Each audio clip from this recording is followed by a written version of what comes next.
Hello, Internet. It's on Blink Aaron back here for another review. And, this movie is a sequel to a film I literally just reviewed last week. And that video did a surprising number of views. Why? I don't know. But it did. So it only makes sense we do the sequel. And that sequel is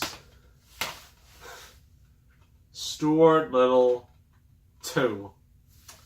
You know, I already did the first, we might as well do the second one. So, if you don't know, this is the sequel to, well, Stuart Little.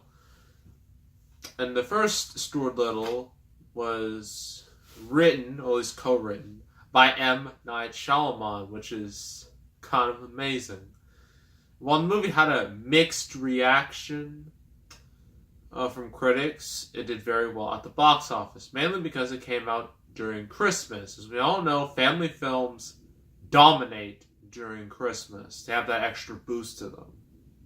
Well, I mean, why do you think Jumanji and Greatest Showman, why do you think they did so well in December?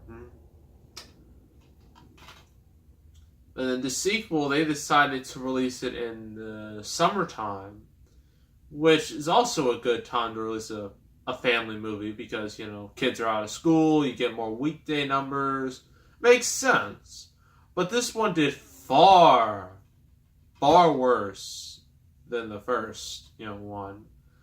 My guess is that it felt very, the plot and just the stakes felt very direct to DVD-ish.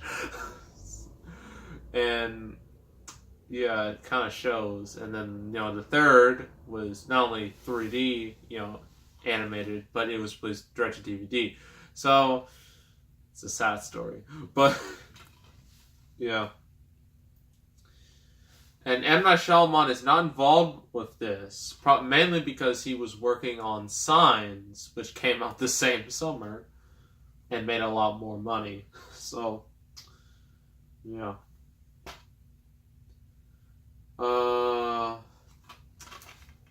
Alright, here's the back. I don't even have to read this. There's nothing to really read about, but I'm going to read it anyway. Stuart Little is back in an all-new, heartwarming comic tale filled with action-packed adventure, featuring all your favorite characters from the first movie, along with some new ones, plus even more incredible visual effects. Stuart Little 2 goes where no mouse has gone before. Doesn't even give you a plot synopsis. What the heck? Like, how am I supposed to know what the plot is? You need to explain these things. You can't just say this. I mean, you gotta be more specific, Sony. But yes, so I haven't seen this movie in such a long time. The plot is very blurry. But, Stuart Little, he's living with the Littles, obviously. And his brother, George. He's living a good life. And he's going to school, which doesn't make much sense in the grand scheme of things. But since this isn't based on reality, I'm going to let it slide. Anywho. George, he's starting to get, friends, and Stuart just feels kind of alone. And he's, driving in his little toy car, which is a pretty sweet car, despite the fact that it's a toy car. And then he meets this bird. I forgot the bird's name, so that's a problem. So, yeah, he meets her, and, well, I think she has, an injured wing. And then the two become friends. But, she has an adversary. There's a falcon. I forgot his name. It's probably Falcon. Who cares? And, Falcon's around, and, I forgot why he wants to go after this bird. This is the worst plot synopsis in the world. But, yeah, he wants to go after the bird. Stuart Little is just like, you're not getting after my friend. And I believe near the end, Falcon, captures the bird. And so Stuart Little and Snowbell, have to go and save her and whatnot. I forgot the plot entirely. It's wonderful. But let's just say the stakes are not very high. Trust me. Alright, so the pros and cons. Pros, the effects. This movie cost money. I forgot how much. It was about 100 million. And you can totally tell by the effects, because these effects are actually quite good for this type of, movie. Because sometimes, a lot of movies, especially kids' movies, they sometimes like to cheap out on the effects. They're thinking, oh, the kids are not going to care. But at least the people, the visual effects artists here, made sure the movie needs to look decent. Yeah, and of course, Michael J. Fox, returns as the voice of Stuart Little, and he again does a fine job. All the voice acting is good, all the acting is good from the voice actors and the live action people.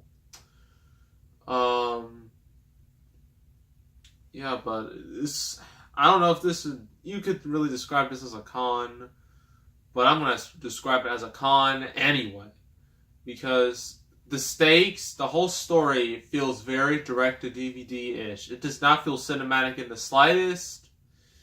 It does not feel like something I would pay to see, although I did pay for this. I paid for all 3 movies. It was $5 for all the movies combined, $5. I was like, how can I say no to that? Yeah, it's just... This movie honestly should have been direct-to-DVD, but that could have... This is a complicated situation. I mean, it's not like Toy Story 2 situation, where, if you didn't know, Toy Story 2 was originally supposed to be direct-to-DVD, but then Pixar was just like, what are you doing? And then they ultimately decided to make it theatrical, and that worked out to their advantage. For here, I mean, Toy Story 2 had a real purpose. It introduced new, memorable characters, had an interesting story. This doesn't have that. This is not Toy Story. So, it doesn't have the brand name of Toy Story. So, it's just... I mean, I get why they make a sequel. The first made 300 million. But this one made like 167, which is not very good. And, yeah. It's sad that this movie didn't do better, but honestly, what'd you expect? This movie didn't have any real stakes. It was just kind of like direct to DVD, straight to TV, after school special. That's what the plot reminds me of. So overall, this movie isn't bad at all, but it lacks any type of real stakes. The plot is less than cinematic, and it's just unnecessary to put all this effort into a movie that didn't even have a great story to begin with. So overall, I'm going to give it a 6 out of 10. I know some of you might be mad at that rating, but honestly, that's just how I feel. It's just kind of, ugh.